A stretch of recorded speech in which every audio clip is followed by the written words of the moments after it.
Today. Nah, I'm just playing. Good afternoon, everybody. My name is Fayo Adiamo, and today I'll be doing my CPT presentation on physics in the video game FIFA. So the objectives for today are to find my player's sprint speed, to find the velocity of the shot that my player takes, and lastly to find the kinetic energy of the shot that my player takes. So I'll be showing you guys the video. It's not how he had planned it in his mind. No, he certainly saw the ball going in a different direction than it went in.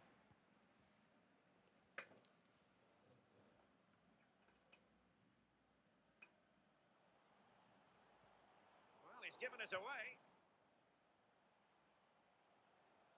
This is looking threatening. And foul it is then. Well, no card, but the referee making it clear next time there will be one shown. He's played it short here. Goodness gracious me! How about that for technique? You can't strike them much better than that. So some important assumptions that I made for this video is that there was no wind or drag, and that the player runs at a constant acceleration, and the shot also has a constant acceleration. So to begin, I'll be calculating the sprint speed of my player. So speed is a measurement of distance over time. I took two captured images. The first one is where I believe he accelerates from, and the second image is 60 frames later using the frame by frame. And so this video is recorded at 30 frames per second, and with the calculation of 60 divided by 30, I got that this run took 2 real seconds, and it was important to differentiate between real seconds and the video game seconds. And so the next part of the speed calculation that I'll be looking for is distance. And so using the same two images, I calculated that one block of the pitch, if you notice the pitch pattern has one block that's dark green, one block is light green, and that pattern it repeats. And so one block is, I measured with the ruler 3.2 centimeters on screen. And so each half of the field, if you separate the field into two halves, has 9 blocks. So if you multiply 9 blocks times 3.2, it means that one half of the field is 28.8 centimeters. And so a real life soccer field can range from between 100 to 110 meters long. And so if you take the average value of that, you could get an average length of 105 meters long. And then to get the length of one half of a real pitch, I divide that by 2 to get 52.5 meters. And so if you multiply that by 100 to get centimeters to change the units, you get 5,250 centimeters per real half of a soccer field. So using this, I got a ratio of the virtual field to a real field, and this ratio that I got was 0.00549. And so with a ruler, I measured that the distance that this player had moved was 6.2 centimeters on screen. And so using this ratio, 6.4 centimeters on screen, and using this ratio, 6.4 divided by 0.00579 equals to 1,105 centimeters, or translated to meters, 11.05 meters. And so this completes the speed calculation. As we have the distance, we have the time, and if you divide 11.05 by 2, you get a speed of 5 meters per second, or 18 kilometers per hour, which is a realistic speed, but it's not a crazy speed. It's an average speed. As the fastest soccer players reach speeds from up to 37 kilometers per hour. And here's a video of Kylian Mbappe, who one of his fastest sprints, which was over 36 kilometers per hour.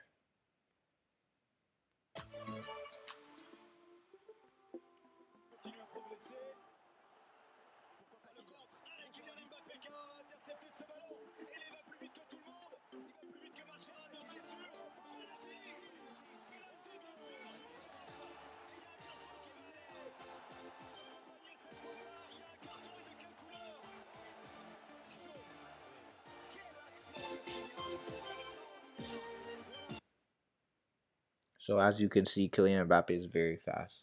So next I'll be calculating the velocity of the shot that the player took. So the frame at the time of the strike was this was the first image is the frame that I took at the time of the strike. The second image is 43 frames later when the ball crosses a line.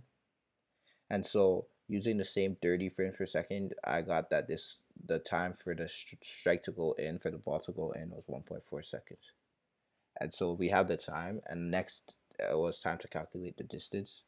And so using this first image as a starting point, this is 0 meters, and the displacement is 15.3 centimeters. That's what I measured on screen. And so using the same field ratio measurement of from the previous distance calculation, 15.3 divided by 0.00579 got me a real measurement of 2,642 centimeters, or 26.42 real life meters, which is very accurate, because this is about a quarter way from of the pitch, and if a pitch is over 100, slightly over 100 meters, 25 meters would be a quarter of that. So it's in that range of 1/4 of the pitch.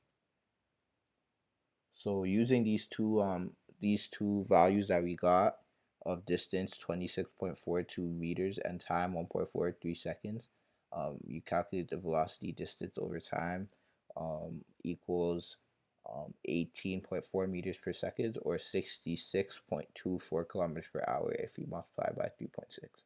And so that is not the fastest shot. It's a decently fast shot.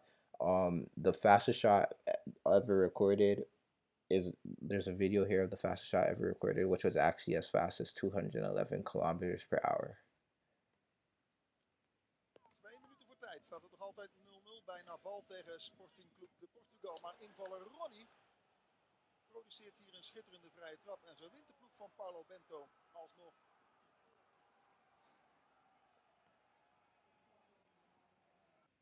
So if you notice, even though it's not exactly in HD, and this was in like 2007, from live play you can't even see the ball go in. It's that fast, and it's not until it's slow motion that you can actually see the ball. And if you also notice, the ball had like no spin on it. Here, I'll show it again.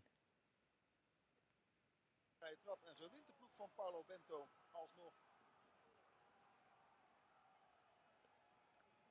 And this is what allowed it to travel so fast, because the more spin you put on a ball, the more speed is taken off of it. And so finally, I'll be calculating the kinetic energy of the strike required to beat the goalkeeper. And so using the same photos and the same velocity measurement, we calculated the velocity as 18.4 meters per second. And so next, the mass, I went on Google and I found that the mass of a soccer ball is between 410 and 450 grams. And so I took an average of 430 grams. And so using these same measurements, kinetic energy equals 0.5 times the mass times the velocity squared. And so when you plug in these values, I calculated a kinetic energy of 72.8 joules. So this is the kinetic energy of the strike required to beat the goalkeeper. And so connections to real life. So physics are fundamental to understanding all sports. This is no different for soccer. As athletes train to improve their acceleration, for example, athletes will train to get lighter in order to become quicker, as once mass decreases, acceleration increases. And they also try to improve their strength in order to apply required force, and their technique. And in soccer, an example would be improving shooting technique to hit the ball as fast as possible. And then understanding physics provides a platform for athletes to improve at their craft. So in summary, today we discussed how to find of FIFA players' speed, real life sprint speed, how to calculate the velocity with which a player can strike a ball, and we also calculated the kinetic energy required to score from that distance. Thank you, everybody. Have a great day.